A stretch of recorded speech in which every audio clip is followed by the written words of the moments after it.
بسم اللہ الرحمن الرحیم۔ سچی کہانی بادشاہ اور ایک چور کی۔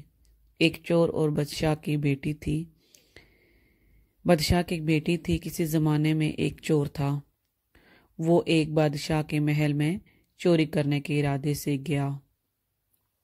رات کا وقت تھا اور محل کے ایک کمرے سے بادشاہ اور اس کی بیوی کی گفتگو کی آواز آ رہی تھی۔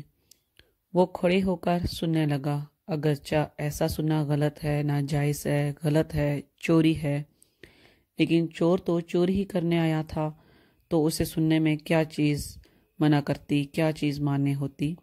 آخر وہ چور ہی تو تھا۔ اس چور نے سنا کہ بادشاہ اپنی بیوی سے کہہ رہا ہے کہ میں اپنی بیٹی کی شادی ایک ایسے آدمی سے کروں گا جو نہایت متقی اور پرہیزگار ہو، بہت اللہ والا ہو۔ جب چور یہ بات سن رہا تھا تو اس کے دل میں خیال آیا کہ کیوں نہ میں کچھ ایسا بن کر دکھاؤں کہ بادشاہ میرے ساتھ شہزادی کی شادی کر دے۔ دل میں ایک ہرس، ایک لالچ پیدا ہو گیا۔ اب وہ چوری کرنا تو بھول گیا، لیکن دھوکہ دینے پر اتر آیا۔ چور چوری سے جائے، ہیرا پھیری سے نہ جائے، اور گھر جا کر بہت دیر تک سوچنے لگا کہ کس طرح میں اس بات میں کامیاب ہو سکتا ہوں۔ پھر ایک تدبیر اس کی سمجھ میں آئی کہ بادشاہ کے محل کے قریب ایک مسجد ہے۔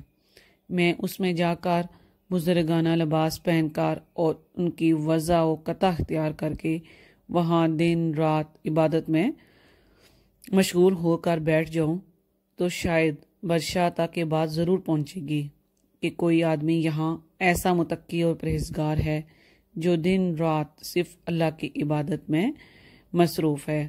ہو سکتا ہے کہ بادشاہ کی نگاہ میرے اوپر پڑ جائے اور میں شہزادی سے شادی کے لیے چن لیا جاؤں۔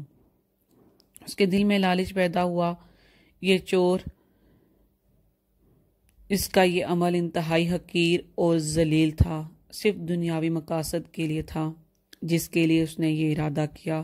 اس کا مقصد ہر کسی عبادت کرنا نہیں تھا، بلکہ صرف لالچ۔ اور پھر اس نے اپنے پروگرام کے مطابق بزرگانہ لباس پہنا اور پوشاک کی اور وضع قطع اختیار کر کے اس مسجد میں جا کر نمازوں پر نمازیں، ذکر و تلاوت، مراقبہ سب شروع کر لیا۔ دن گزرتے رہے اور لوگوں میں یہ شہرت ہوتی گئی کہ کوئی اللہ کے بہت بڑے ولی یہاں آگے ہیں جو دن رات عبادت میں مصروف رہتے ہیں۔ یہاں تک کہ یہ بات بادشاہ تک پہنچ گئی کہ یہاں کوئی اللہ والی آ کر بیٹھے ہیں، جوان بھی ہے، زاہد اور عابد بھی ہے، عبادت میں مشغول رہتا ہے، تقوی و طہارت میں بے نظیر ہے۔ جب بادشاہ کو یہ بات معلوم ہوئی تو انہوں نے اپنے ارادے کے مطابق غور و فکر شروع کر دیا کہ شہزادی کے متعلق جو سوچا تھا اس کے لیے اسی کا انتخاب کیوں نہ کر لیا جائے۔ چنانچہ بادشاہ نے اس سلسلے میں گفتگو کے لیے اپنے ایک خاص وزیر کو بھیجا۔ وزیر اس شخص کے پاس مسجد میں پہنچا اور باادب ہو کر اس سے کہا کہ میں آپ کی خدمت میں عالیہ میں بادشاہ سلامت کی طرف سے ایک پیغام لے کر آیا ہوں۔ اس نے پوچھا کہ کیا پیغام ہے، بلکہ دل ہی دل میں خوش ہو رہا تھا۔ وزیر نے بتایا کہ بادشاہ نے کئی سال پہلے یہ فیصلہ کیا تھا کہ وہ اپنی بیٹی کا رشتہ کسی ایک ایسے شخص سے کریں گے جو بڑا متقی، پرہیزگار ہوگا، اللہ والا ہوگا۔ وہ اس کی تلاش میں تھے۔ ان کی جو نظر گئی تو نظر کا انتخاب آپ پر آ کر رک گئی ہے، لہٰذا بادشاہ نے مجھے بھیجا ہے کہ اس سلسلے میں آپ سے جا کے گفتگو کروں اور اپنی خواہشات کا اظہار کروں۔ یہ شخص جو دراصل اسی تمنا اور آرزو میں یہاں آ کر بیٹھا تھا، بہت دیر تک وزیر کی گفتگو سنتا رہا۔ اس کے بعد اس کی آنکھوں میں آنسو آ گئے اور آنسو جاری ہو گئے۔ وزیر نے پوچھا کہ کیا بات ہے، تو کہنے لگا کہ آج جو پیغام لے کر آپ آئے ہیں یہ پیغام مجھے منظور نہیں۔ وزیر نے کہا کیوں آپ کو یہ منظور نہیں؟ اس شخص نے کہا کہ دیکھیے کہ میں صاف بات آپ کو بتاتا ہوں کہ میں اصل میں ایک چور تھا ماضی میں چوری کیا کرتا تھا اور ایک مرتبہ بادشاہ کے محل میں چوری کے ارادے سے گیا تھا۔